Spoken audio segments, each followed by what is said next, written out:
Good morning. The Roper Technologies conference call will now begin. Today's call is being recorded. All participants will be in listen-only mode. Should you need assistance, please signal a conference specialist by pressing star zero. I would now like to turn the call over to Zach Moxie, Vice President and Investor Relations. Please go ahead. Morning, and thank you all for joining us as we discuss the third quarter 2024 financial results for Roper Technologies. Joining me on the call this morning are Neil Hunn, President and Chief Executive Officer, Jason Conley, Executive Vice President and Chief Financial Officer, Brandon Cross, Vice President and Principal Accounting Officer, and Shannon O'Callaghan, Senior Vice President of Finance. Earlier this morning, we issued a press release announcing our financial results. The press release also includes replay information for today's call. We have prepared slides to accompany today's call, which are available through the webcast and are also available on our website. And now, if you please turn to page 2. We begin with our safe harbor statement. During the course of today's call, we will make forward-looking statements which are subject to risks and uncertainties as described on this page, in our press release, and in our SEC filings. You should listen to today's call in the context of that information. And now please turn to page 3. Today, we will discuss our results primarily on an adjusted, non-GAAP, and continuing operations basis. For the third quarter, the difference between our GAAP results and adjusted results consists of the following items: amortization of acquisition-related intangible assets, the financial impacts associated with minority investments, and lastly, transaction and restructuring-related expenses associated with the completed acquisition of Transact Campus. Reconciliations can be found in our press release and the appendix of this presentation on our website. And now, please turn to page 4. I'll hand the call over to Neil. After our prepared remarks, we will take questions from our telephone participants. Neil? Thank you, Zach, and thanks to everyone for joining our call. We're looking forward to sharing our third quarter results with you this morning. As we turn to page 4, you'll see the topics we'll cover today. I'll start by highlighting our third quarter financial performance. Jason will then go through our financial results in greater detail, review our balance sheet, including our M&A capacity, and discuss our very strong cash flow performance. Then I'll walk everyone through a summary of our most recent acquisition, Transact Campus, then discuss our segment highlights and review our increased guidance for the full year. After our closing remarks, we'll open the call for your questions. So let's go ahead and get started. Next slide, please. As we turn to page 5, the 4 key takeaways for today's call are: first, we again delivered another solid quarter of results and expect an acceleration in sequential organic revenue growth heading into Q4. Second, we completed the Transact Campus acquisition, a very attractive business at a very attractive net purchase price. Third, we're raising our full-year guidance to the high end of our range.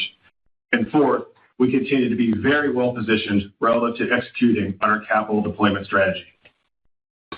Now, digging a bit deeper into these 4 key takeaways. We grew total revenue by 13%, organic revenue by 4%, and EBITDA by 10%. Importantly, we grew free cash flow by 15% in the quarter and by 20% on a TTM basis.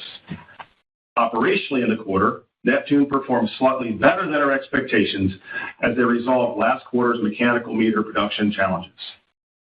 And also, importantly, we're encouraged to see strong organic enterprise software bookings momentum continue this quarter, growing in the double digits area, up from last quarter's high single digits bookings growth.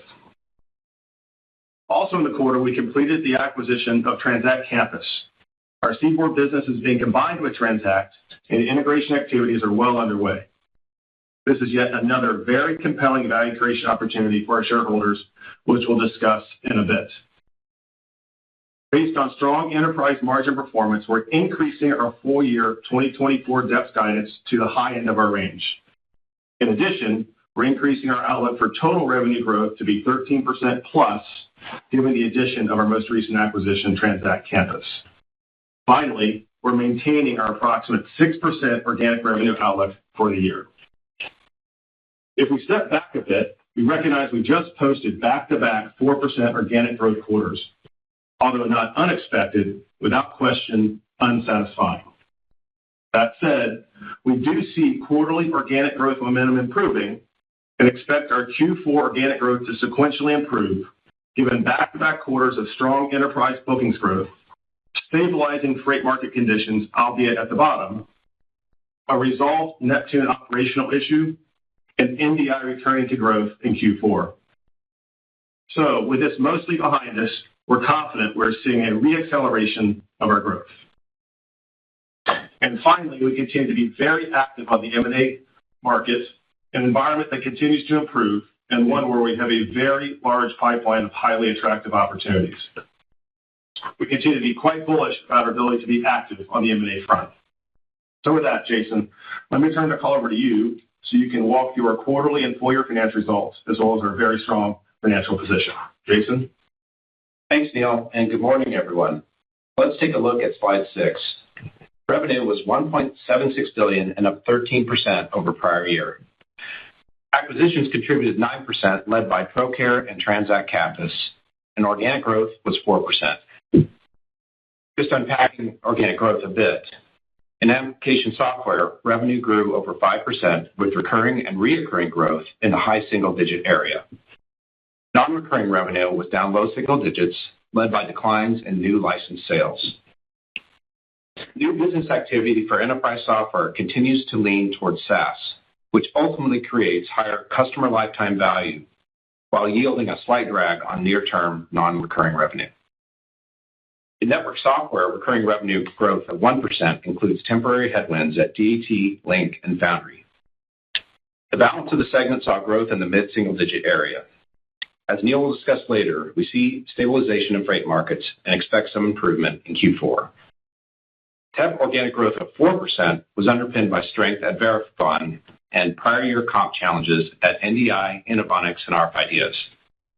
As we discussed last quarter, NDI had a very significant customer program in 2023 that created year-to-date comparison challenges. However, we expect a return to growth in Q4. Separately and importantly, Neptune rapidly resolved its mechanical meter production challenges in the quarter. EBITDA of $717 million was 10% over prior year, and EBITDA margin came in at 40.7%. On DEPS, we posted $4.62, which was above our guidance range of $4.50 to $4.54. Of note, the Transact acquisition contributed $0.03 in the stub period, as the third quarter is seasonally the highest, driven by fees from annual tuition payments and annual renewals of term licenses. Excluding Transact, our guidance beat came from strong core margin performance in our application software segment. Turning to free cash flow, we had our highest ever quarter with free cash flow of $719 million, up 15% over prior year. Transact was cash accretive in the stub period of ownership and off to a fast start, with Q3 being, once again, seasonally strong for this business. We also had simply great execution across our software and tech product businesses. Of note, net working capital as a percent of revenue, excluding acquisitions, was negative 19%, a new Q3 record. A special thanks to our world-class finance teams across the Roper family who are laser-focused on cash returns and cash flow growth. Tremendous job. The bottom right chart provides a trailing 12-month view of free cash flow over a 4-year period. The CAGR from the corresponding 2021 period is 12%. If we adjust for the Section 174 that went into effect in 2022, we've compounded cash flow in the mid-teens area. The strong Q3 results places our year-to-date cash flow at 31% as a percentage of revenue.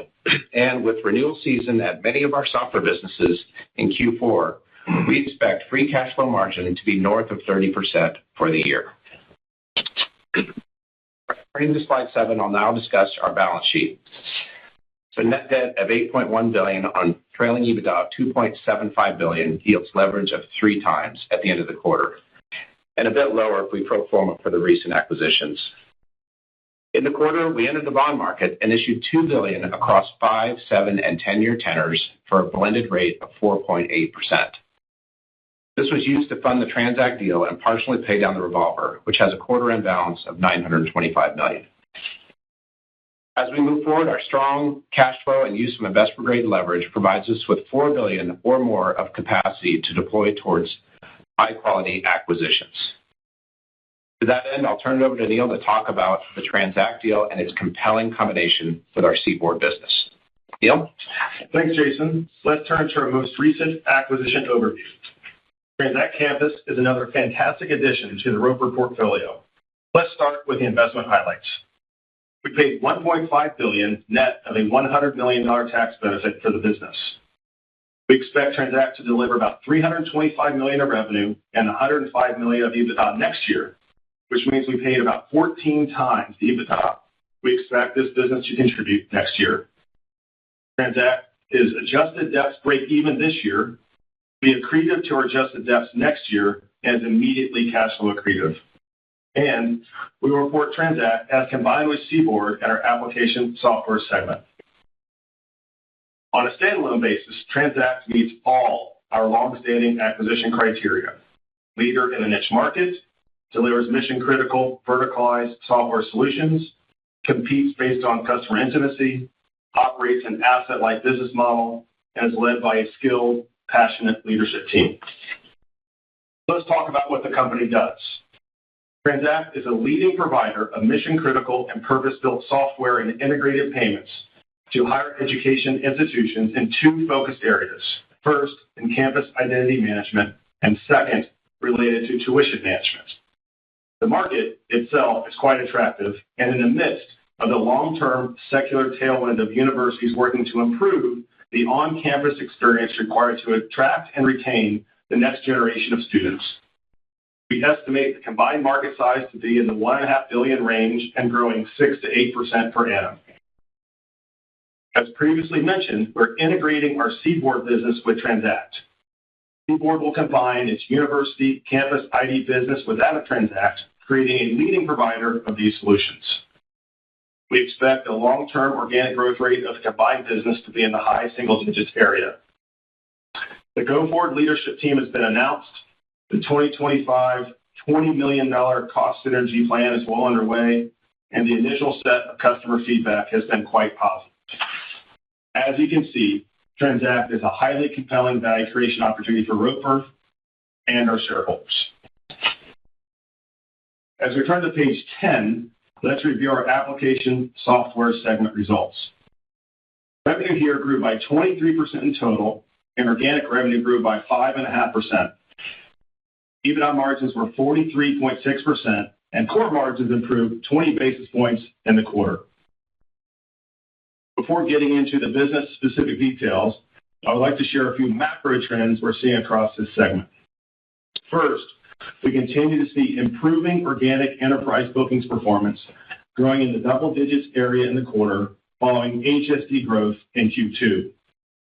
Importantly, the enterprise class customer sluggishness we saw during 2023 and the first quarter of this year appears to be waning. Finally, we continue to see strong growth in recurring and reoccurring revenue in this segment, growing in the high single-digit area in the quarter. Turning to our business unit-specific commentary, we'll start with Aderant, our software business focused on the needs of large law firms. Aderant continues to perform incredibly well in the market and had another great quarter. Over the past few quarters, we've highlighted Aderant's improved product development velocity, and in particular, with Gen AI-powered features. Now, this innovation activity is adding to their already strong bookings momentum, including very nice new customer additions and continued progress in adding new and expanded products within their existing customer base.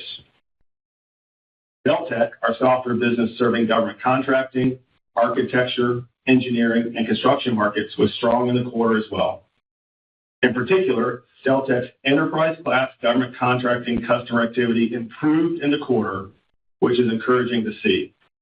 Also, and as a reminder, Deltek continued their ongoing cloud-based software momentum and expanded their Gen AI embedded functionality. PowerPlan, our financial planning and tax software business serving heavy fixed assets industries, continues to impress with their operating and financial results.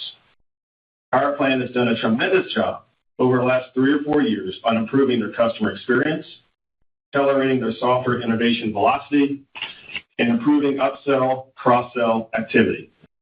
Great job by Joe and his team in Atlanta. Frontline continues to perform nicely and had strong renewal activity and delivered excellent seasonally high cash flow. Of note, we're excited to announce Matt Straza as Frontline's new CEO. As some of you may recall, Matt joined Roper as Deltek's go-to-market leader then was promoted to be the CEO of ConstructConnect. Matt did a wonderful job at ConstructConnect, and we're excited about having this growth-oriented leader at the helm at Frontline. Also of note, we promoted Buck Brody, ConstructConnect's CFO, to assume the CEO role. Buck has been in the Roper ecosystem mostly as a CFO over the past 13 years. This is one of the first, though certainly not the last time, we'll promote leaders across and within Roper. We continue to remain quite bullish about the future for Frontline. Our healthcare IT businesses, led by Strata and Data Innovations, were also strong in the quarter and delivered excellent growth. Finally, ProCare continues to execute well. Importantly, as part of our evolving governance processes tied to faster growth or maturing leader nature of our portfolio, ProCare is working to improve its go-to-market capabilities from lead generation to deal execution, as well as go-to-market leadership. We really like what we're seeing here, although it's early days. As it relates to the guidance for the final quarter of the year, we expect to see mid-single-digit organic revenue growth. Please turn with us to page 11. Organic revenue in our network software segment grew 1% in the quarter and was impacted by the fact we continue to experience pressure with our freight matching businesses and work through the impact on Foundry from the recent actors and writers strikes. Excluding our freight matching businesses and Foundry, the segment grew in the mid-singles area, which demonstrates the underlying quality of this group of businesses. EBITDA margins continue to be strong at 56.2%. Let's dig into the details and start with our freight matching businesses, DAT and Loadlink, which declined slightly as expected due to the continuing challenging freight market conditions that adversely impact both businesses. That said, we continue to see further signs of market stabilization for both carriers and brokers. During this softer period, DAT continues to invest to accelerate new product development velocity. Now, let's turn to Foundry, our post-production media and entertainment software business. Foundry continued to roll out innovative product updates and ML-powered functionality this quarter, meaningfully enhancing the creative process for high-quality post-production visual effects. Given the continued impacts related to the recent industry strikes, Foundry declined in the quarter as expected. We now expect the hangover from the strikes to carry into next year as Foundry's customers continue to navigate through tight economic conditions until the creative pipelines matriculate to the post-production phase, which we expect to be sometime during 2025. As mentioned, the balance of this segment grew mid-singles organically in the quarter with solid execution across this portfolio.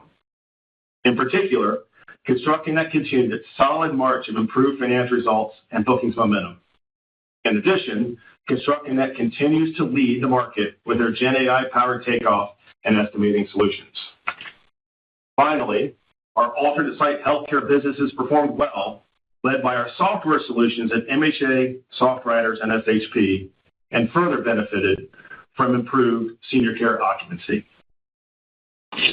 Turning to the final quarter of the year, we expect organic revenue to improve a bit, but remain in the low single digits area as we continue to experience stable but muted freight market conditions. Now please turn to page 12 and let's review our TEP segment's results. Revenue here grew 4% in total and on organic basis, and EBITDA margins came in at 35.4%. We'll start with Neptune. Neptune rapidly resolved their mechanical meter production issue within the quarter, performing slightly better than we anticipated. Importantly, during the short-term bespoke manufacturing challenge, Neptune was able to deliver on all their customer commitments. In addition, Neptune continues to see solid demand for both mechanical and static meters, positioning Neptune very well for the foreseeable future. Next, we'll turn to Verathon.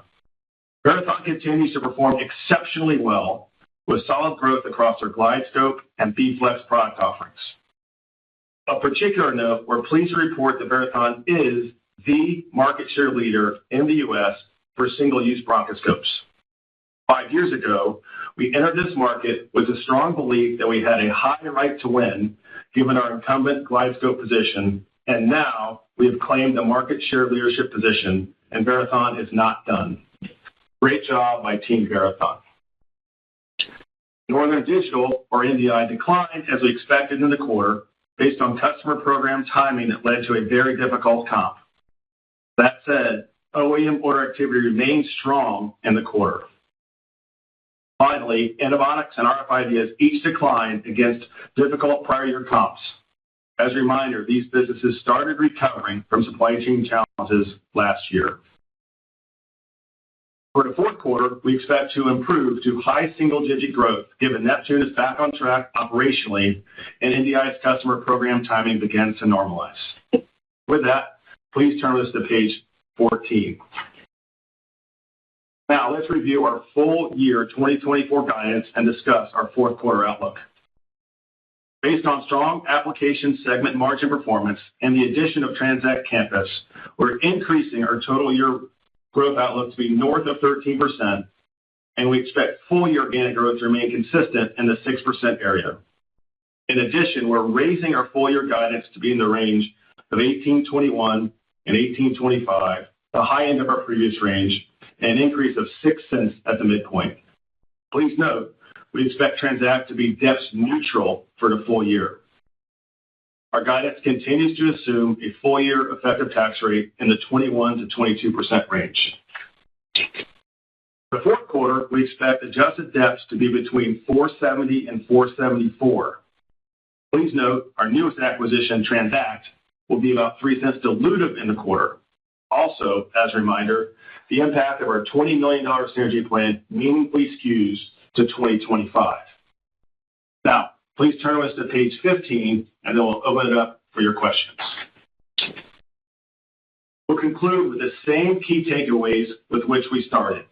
First, we delivered a solid quarter of financial results and expect an acceleration in sequential organic revenue growth heading into Q4. Second, we completed the acquisition of Transact Campus and commenced the integration with Seaboard. Third, we're increasing our outlook for a full year. And finally, we are very well positioned relative to our capital deployment strategy. For the quarter, we delivered 13% total revenue and 4% organic revenue growth while increasing our EBITDA 10%. Of note, we grew our enterprise software bookings in a double-digit area and continue to see high single-digit ARR growth. Importantly, free cash flow was impressive, growing 15% in the quarter and 20% on a TTM basis. Next, we completed the compelling acquisition of Transact Campus. The combination with Seaboard creates a leading software and integrated payments business that helps universities solve the pressing issue of making the student campus experience more compelling.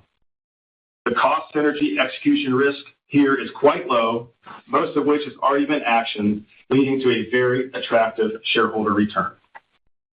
Next, we're increasing our full year outlook for total revenue to be north of 13% and maintaining our approximate 6% organic revenue growth outlook.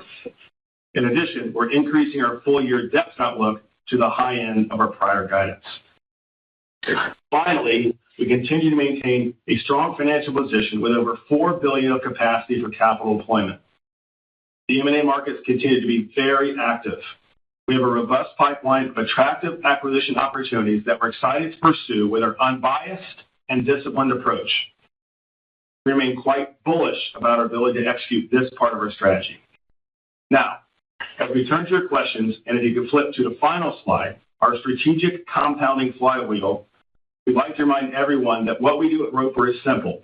We compound cash flow over a long arc of time by operating a portfolio of market-leading, application-specific, and vertically oriented businesses.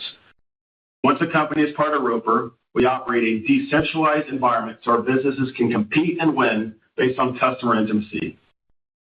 We coach our businesses on how to structurally improve their long-term and sustained organic growth rates and underlying business quality. Finally, we run a centralized, process-driven capital deployment strategy that focuses in a deliberate and disciplined manner on finding the next great business to add to our cash flow compounding flywheel. Taken together, we compound our cash flow over a long arc of time in the mid-teens area. With that, we'd like to thank you for your continued interest and support and open the floor for your questions. Please go ahead, operator. We will now go to our question and answer portion of the call. We request that our callers limit their questions to one main question and one follow-up. If you would like to ask a question, you may do so by pressing star followed by the digit 1 on your touch-tone telephone. If you are using a speakerphone, please pick up your handset before pressing the keys. To withdraw your question, please press star, then the digit 2. Again, we request that callers limit their questions to one main question and one follow-up. Your first question comes from DeAndre with RBC. Your line is now open. Thank you. Good morning, everyone. Good morning. Hey, maybe we can start with the strategy around Transact Campus. And I note that Seaboard's being combined with the business right away. And historically, Roper really never clustered the application software businesses, preferring more standalone, siloed businesses. You never talked about scale, and I don't think I've seen a cost synergy estimate coming out of a transaction in a long time. Is this more of an opportunistic acquisition? You've done it before. You've combined medical purchasing. You've done some insurance business, back office clustering. So we've seen this before, but this is right out of the blocks. It's being combined, and the synergies look obvious. But just maybe, is there a subtle difference here, more willingness to look at these attractive growth areas? Maybe start there. Thanks. Yeah, appreciate the opportunity to talk about that, Dean. The short answer is yes. So even going back to our investor day 18 months or so ago, we outlined, I think, there a modest evolution of our capital deployment strategy to focus on a bit more what we call bolt-on activity, and then also businesses that are a bit faster growing, call them mature leaders. And so since then, if you look at our acquisitions we've done since then, we've done Stratus and Tellus, or Centellus and combine it with Strata. That was an archetype that's very similar to Transact. We bought ProCare, which was our first maturing leader, slightly faster growing business, and then Transact. You go back to 2019, I think we've done 26-ish acquisitions, and there'd be a handful of platforms out of that. So we have leaned into a fair number of bolt-ons.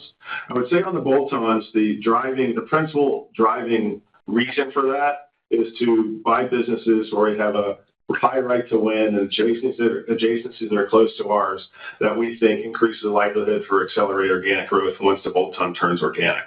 So yeah, it's very much part of our strategy, and we've tooled up the capital deployment team that Janet has. We've got folks that are focused on partnering with our businesses, doing a lot of the development work in the marketplace. So yes, it's a strategic intent, and we've started the execution pathway. That's great to hear. And maybe for Jason, and I appreciate you guys putting the spotlight on the free cash flow compounding flywheel, because it seems like that's what you got this quarter, with free cash flow up 15% and DEPS up 7%. So just talk about that spread. And was there any sort of seasonal contribution to free cash flow this quarter? Frontline typically has that's a higher contribution in the third quarter. Just any dynamics there? Thanks. Yeah. So, Q3 is now our strongest cash flow quarter. Since we acquired Frontline a couple of years ago, and now with the addition of Transact, it's definitely our strongest quarter. Transact helped a little bit, maybe a couple points of growth in the quarter. It's, as I mentioned, seasonally strong for them. But aside from that, we just had tremendous execution through the renewal seasons, which is Q3 and Q4 for us. So Q4 is expected to be strong as well. And I would just say, DSO improved almost across the board for a number of our businesses. And so just good old-fashioned execution, I think, is what drove that outsized growth relative to DEPS. Great to hear. Thank you. Your next question comes from Brent Thill with Jefferies. Your line is now open. Thanks. Good morning. Neil, you mentioned some of these macro headwinds seem like they're turning a bit. I'm curious if you can just dig into what you're seeing in some of the tone and some of the buyers And then just maybe for Jason, just if you can just speak to Neptune and how confident that you think we're through some of the challenges that we saw, and what are the reasons why you're confident in that recovery? Sure. So I'll take the first one, Jason. I'll certainly take the second one. So first, I just remind everybody, we've worked hard over the last handful of years to really beat a lot of the cyclicality and macro out of what we do. If you think about end markets we serve, there's education, there's legal, there's government contracting, there's healthcare, insurance, and what we sell and what we deliver is mission critical, the software, so we're generally not turned on and off based on the macro. And then most of our pricing is subscription oriented versus transactional. So there's sort of three levels of muting in that regard. But still, we're not immune to the macro, but we muted it. I would highlight a couple that we've been talking about really since the beginning of last year first. We're talking this time, or even call it six quarters ago, it was about interest rates and an economic slowdown. It was, I think, the most anticipated economic slowdown in modern history, and that psychology of that just slowed down to some extent the enterprise class buying activity across software. We're cautiously optimistic based on the last couple quarters of enterprise software bookings activity. Last quarter in the high single-digit area growth, this quarter in the double-digit area growth. Pipelines look very robust heading into the end of the year, so we need to execute those pipelines, so we're encouraged by that. The second macro factor certainly that takes the headline for us is the transportation macro, with our DAT and LoadLink businesses. They're subscription-oriented on both sides of the network, both the carrier and the broker, but the number of carriers in the market loosely follows the amount of tonnage that flows over the roads. And so as the tonnage has come down, so has the number of carriers that are participants in the network, which could put pressure on that. We've just seen there's probably been 20 to 25 weeks of negative brokered loads compared to prior year. That actually in the last handful of weeks is more normalized to last year. So we very much are seeing a stabilizing in the freight market. So those would be the macros that have impacted our business. Jason? Yeah, and just to talk about Neptune a little bit. So if you recall, we stood up the ultrasonic or static line last quarter, the second line. And so we had some constraints in our mechanical meter production. And so, happy to report the root causes were identified, corrective actions implemented.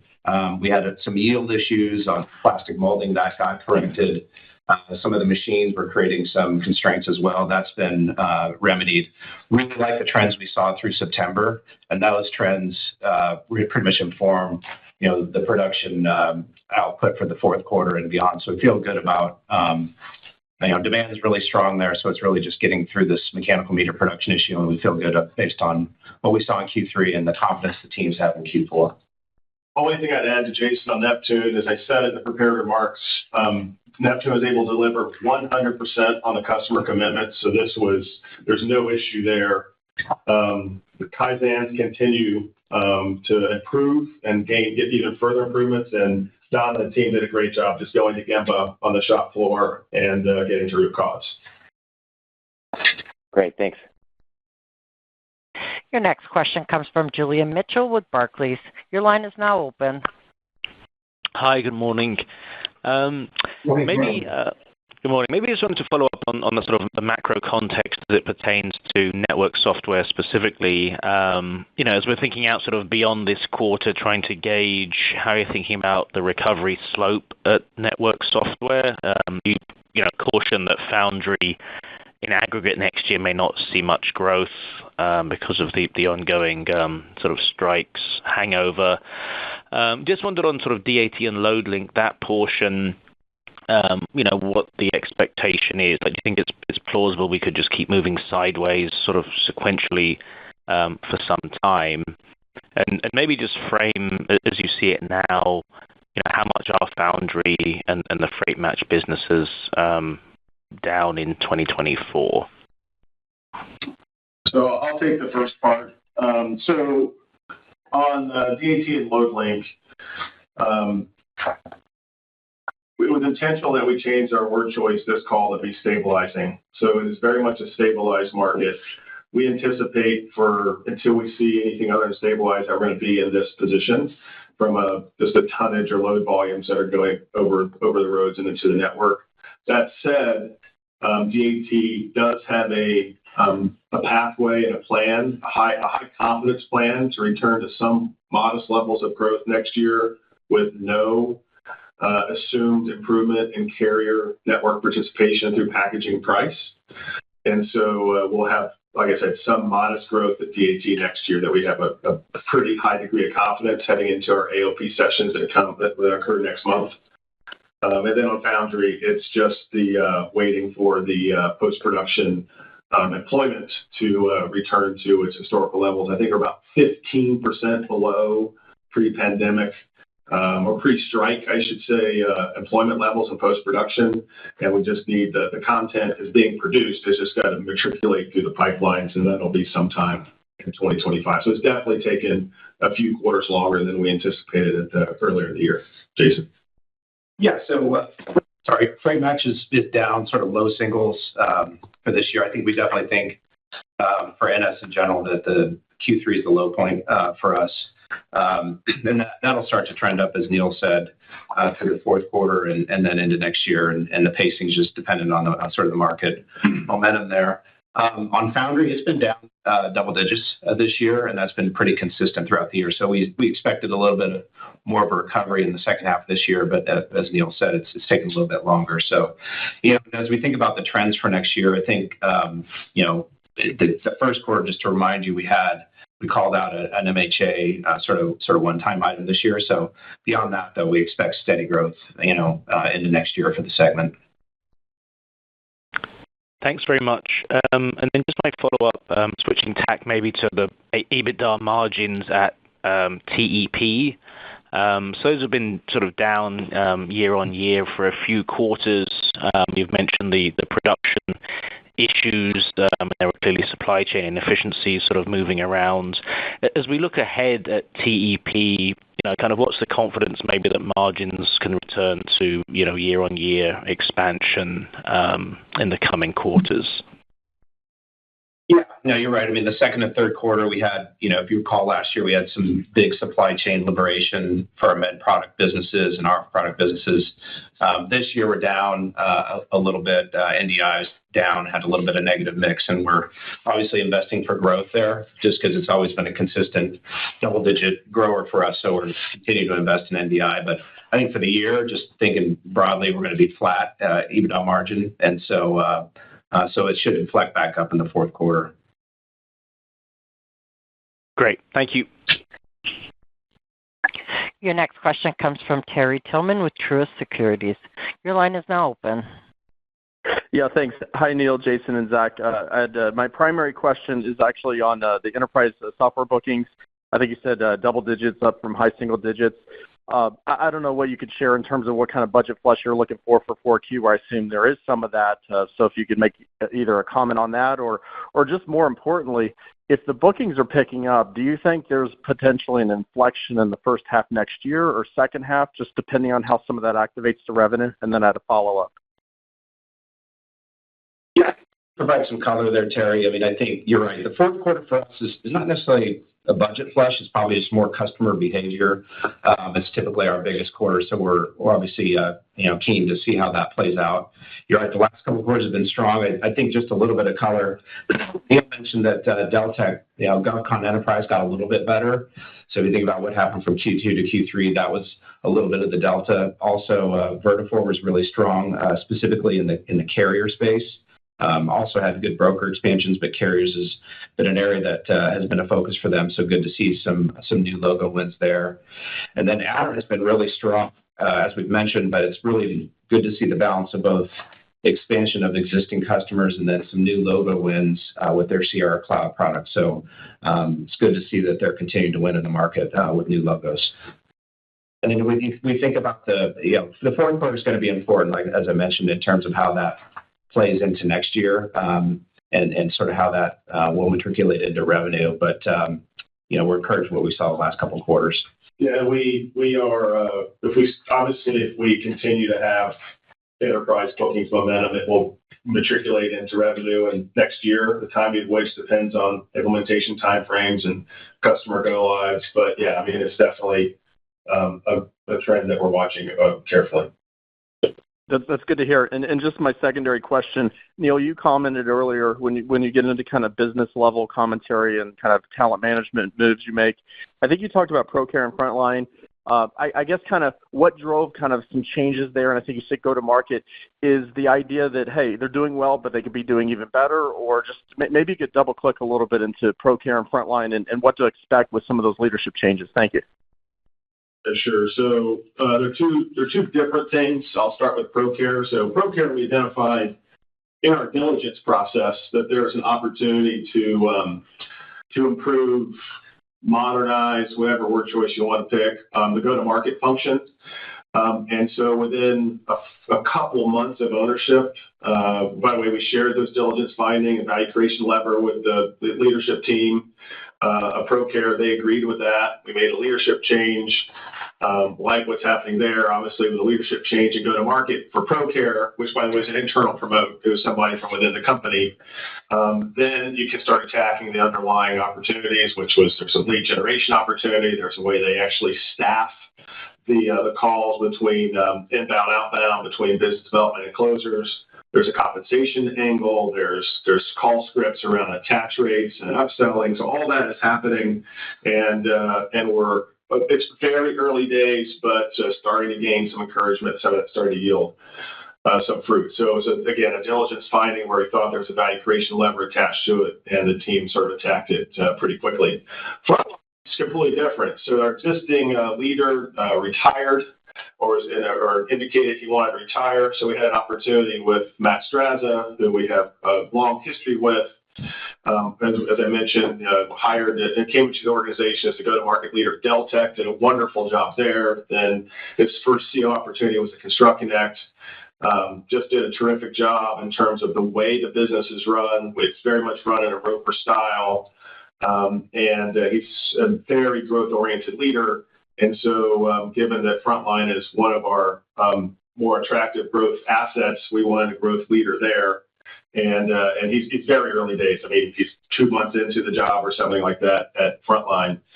And then the knock-on effect of that is the CFO at ConstructConnect, Buck Brody, became the CEO of ConstructConnect, and then the head of FP&A became the CFO at ConstructConnect. So from an enterprise risk perspective, we're able to sort of promote and rotate leaders inside of Roper, and essentially the outside hire is an FP&A leader at the business versus the CEO of one of our larger businesses. So it's a win-win for the organization and the individuals. That's great. That's very helpful. Thanks. My pleasure. Your next question comes from Scott Davis with Melius Research. Your line is now open. Hey, good morning, guys. Morning, Scott.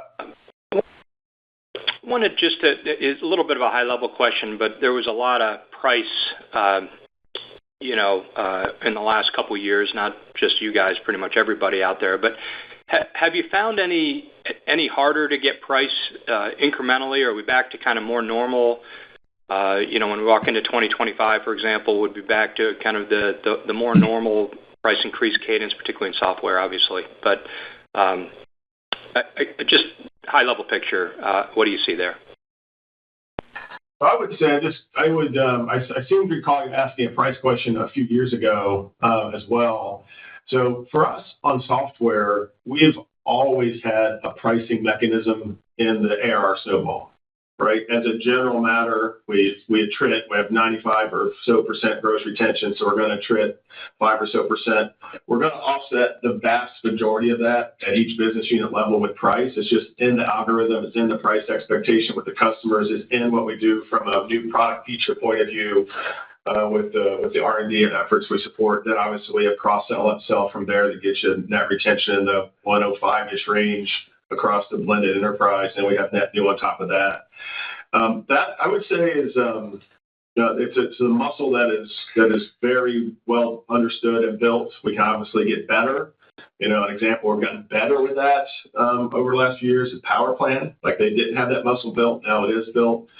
But I would say we didn't get outsized pricing in software, and so in the past, and so it's just reverting to normal.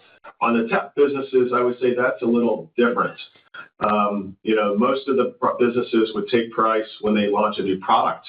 Now there's just a more normalized inflationary every year, every 18 months or so opportunity to pass the regular way inflation across. Yeah, typically in medical products, it's all about new products versus price, just because you're sort of bound by some of the customer contracts with hospitals and the like. But yeah, I think Neil's point on software is it's been part of the rhythm for a long time.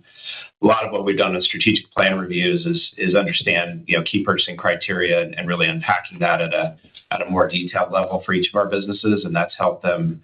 It's provided some confidence or it's just some insight into what the customer thinks about the value proposition, and that's been helpful as well. Okay. Yeah, that makes a lot of sense, and it's consistent with what you said a couple of years ago. But, hey, guys, there's just a lot of debate as it relates to software around AI, generative AI.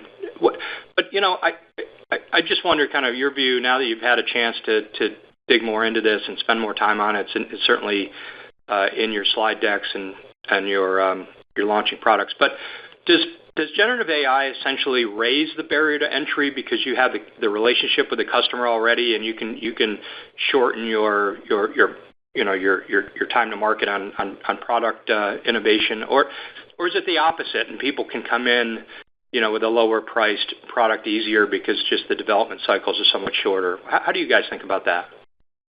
I think it's very much the former, the first. I mean, it is, if you think about what we're doing, first of all, it's just the highest level. I mean, it's a real thing. We're definitely, I think the whole market is in sort of the trough of disillusionment, if you will. I mean, the hype is, the reality is starting to catch up with the hype. I would say the number of new use cases that are being created, I think just not only inside Roper, but what we read externally is so slowing, but we're very much advancing the existing use cases, whether it's internal productivity or customer-facing product stuff. I would remind you and everybody that from why we think this is an accelerator and sort of raises the barriers to entry is to do generative AI. I think you have to have two things well, right? And verticalized software businesses are naturally positioned better than others in regards to these two questions. The first is you need to have, or you need elements, I should say, versus questions. You need to have the data that is very, very specific to what the question is you're answering. But then you also need to know what question to ask. And again, the more nuanced the question, the better the generative tools are. And I'll give you a very simple example. We have a legal software business that is the ERP backbone for large law firms, right? It's professional services, project-based billing. The question is not how do you create a professional-based bill. It's how does law firm A create a compliant bill for Roper Technologies, right? And so the very specific, bespoke questions, the nuanced questions is where the generative tools really, really shine. So unless you have the incumbency really matters in that regard. So it's not about we can develop software as fast or faster than any startup can build software from a generative point of view, but we have the incumbency in the data. I would say verticalized software businesses generally have the incumbency in the data and the specific questions of which to sort of ask, if you will. That's good color and context. Thanks. Good luck, guys. Appreciate it. Thanks. Your next question comes from Steve Tusa with J.P. Morgan. Your line is now open. Hi, good morning. Good morning. Just on following up on Julian's question on the NSS business for next year. Which businesses are accelerating, and how much of a headwind is that MHA benefit in the first quarter? And then will you be able to kind of get into that mid-single-digit range for that business next year? I think, Steve, we want to stop short of even implying any guidance in the next year. What I would say just broadly across the enterprise is we like the momentum we're seeing in enterprise software bookings, and the fact that it was a pretty normalized 2024 year from which to grow. You see the reacceleration heading into Q4. We expect those Q4 trends to carry into 25, but I think we want to just sort of stop there short of issuing guidance next quarter. That's right. I think on the MHA, we can call that as MHA in Q1 is a couple of points of drag in Q1. Got it. Okay. And then just lastly on cash, obviously really strong result here. Seasonally it steps up. How does it now behave seasonally in Q4? Last year you were down, but not by much, like basically kind of flat to down. Is that kind of the new seasonality? Was there something unusual in Q4? Maybe just help us with this seasonality because it's definitely different than it's been in the past given the front line. Yeah. Q4 used to be our strongest, and now, like I said, Q3 is our strongest. I think it'll be. We won't see quite the same increase in the fourth quarter as we did the third. Obviously, we got Transact came in, so that was helpful. But that's obviously their strongest collections quarter as well. So it'll be up, but not as much as Q3 in the fourth quarter. Got it. Sorry, one more. Just on Vertafore, I didn't see it in the slides. Any updates there? No, Vertafore had, I think Jason mentioned in his prepared remarks, they had a couple very, very nice wins in the quarter. We can't really talk about them quite yet, but we will be able to. Also, they had a very impactful product release, and they have a product called Benefit Point, which is the leading product for sort of managing the medical and health insurance book. And they have an automation feature that saves like 45 minutes per customer per benefit plan. So this is tens of thousands of hours of productivity that were sort of given to our customers. It's a huge release. They worked on this for quite a bit. So like what's happening in the new product development point of view, a couple of nice exciting wins and steady as she goes. Got it. Congrats on the cash. Thanks. Thank you. Thanks. Your next question comes from Joe Giordano with TD Cowen. Your line is now open. Hey, guys. Good morning. Morning, Joe. Hey, so on Neptune, it's good to hear the production issues have been fixed. Just curious, we've been hearing some kind of mixed, I guess, about order patterns in that business. I know almost everyone in that sector had huge orders for a multi-year period and backlogs are really high. Are you getting any sense of change in the incoming flow from a new booking standpoint for Neptune? I would say it's very much what we expect and what you just described. So during the pandemic, pre-pandemic, this was a 4 to 8 week lead time business, very much a book and ship type business. During COVID, we got our lead times gapped out to maybe 12 or 14 weeks, but we had 12 to 18 months of backlog, the order activity, and now that order duration is compressing, but the order volume, if you will, the repeat orders are not. So it's just instead of booking a year out, they're booking, the customer booking 6 or 9 months out. So that order duration is coming in as expected, but nothing, again, for repetitive purposes, nothing from the number of meters that are being shipped to an account by account basis. That is all healthy. Yeah, that makes sense. Just curious if any of your businesses, when you talk to the leaders, are any of them super excited or super nervous one way or another about the election outcome? I'm thinking maybe is Deltek get excited about a potential inflationary kind of spending spree from the government? I guess across the portfolio, is anything that you call out one way or the other? As a general matter, I'd say we're apolitical, and no. We're not really impacted, positive or negative by either the administration. Relative to Deltek, want to remind you and others is that the government always spends. The administration determines the nature of the spend. So if you go way back in the Bush era, it was defense, and Obama was education, healthcare. And so the spend flow changes, but the government contracts are just positioned their capabilities where the flow of the federal spending is going. And so that's relatively, it's just what their business is. I would say for 25, the 25 appropriations are actually pretty well understood at this stage and aren't going to change based on the election. That's why I think we're starting to see some of the enterprise government contracting activity starting to thaw a little bit, at least for the 1 meter target, if you will, is relatively well understood. Great. Thanks, guys. Yep, thanks. Your next question comes from Joe Ritchie with Goldman Sachs. Your line is now open. Hey, good morning, guys. So my first question, just a little bit longer term.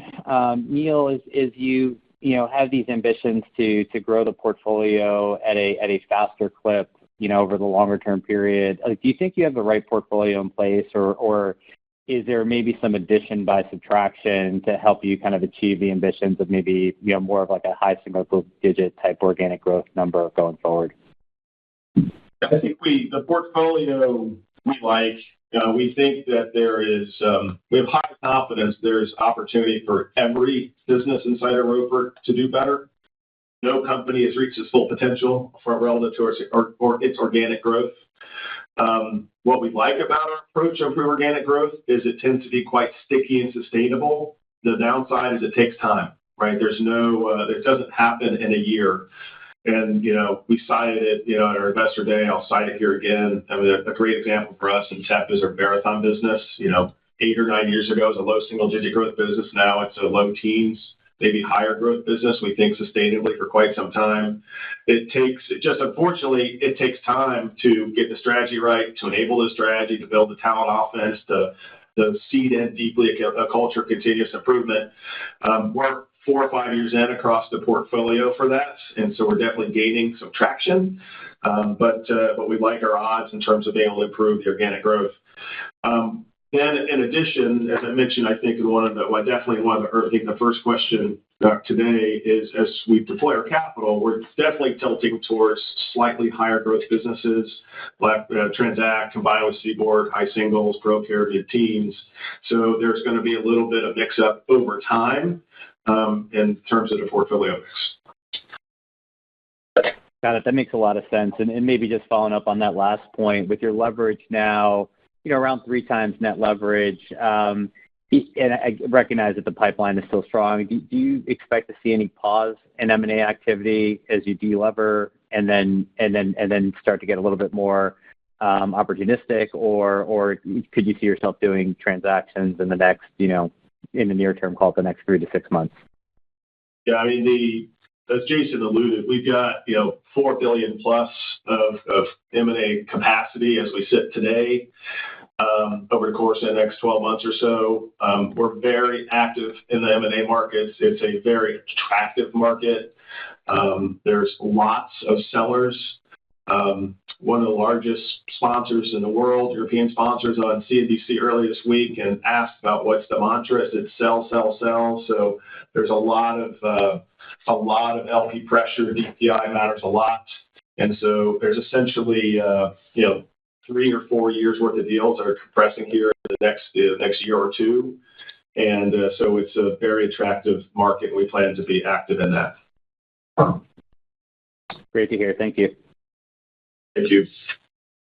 Your last question comes from Christopher Glynn with Oppenheimer. Your line is now open. Yeah, thanks. Was going to ask also about the deal dynamics out there. You answered the supply side. On the demand side, is that still very favorable to where you're seeing, diluted buyer activity per deal? In terms of the competitive intensity on a per deal basis, if that's the question, it's hard to ultimately know. I mean, I would call out that we did the Transact deal on a proprietary basis. I would say that our M&A teams are engaging in more proprietary or quasi-proprietary opportunities than I can recall in quite some time. And I think so we know those are facts. I think where I would speculate a little bit with so many opportunities that are going to be coming out of the pipeline, I think all buyers are going to be a little more discerning early in processes, which might lead to a little bit lower competitive intensity, but hard to know that to be an absolute case. Okay. And then in terms of Deltek and the general GovCon exposure, one of the stimulus and mega projects, a lot of compliance hurdles are gating that process. Are you seeing any, increased letting or momentum in that, and what's the implication for those platforms in 2025? I would say I would just refer back to what we were talking about before with GovCon. It has been for 6 quarters slow-ish based on the uncertainty, about 4 to 6 quarters slow based on the uncertainty of the government spending, the operation of the government. We saw some green shoots here in the last quarter or two relative, especially in the enterprise class. Some of the larger customers are starting to be acquisitive again of Deltek. The exact underpinnings of the drivers, maybe some of that might be infrastructure, but some of it might be other things. That's not in our specific purview. Okay. Thank you. Yeah, thank you. Thanks. This concludes our question and answer session. We will now return back to Zack Moxcey for any closing remarks. Thank you, everyone, for joining us today. We look forward to speaking with you during our next earnings call. The conference has now concluded. Thank you for attending today's presentation. You may now disconnect.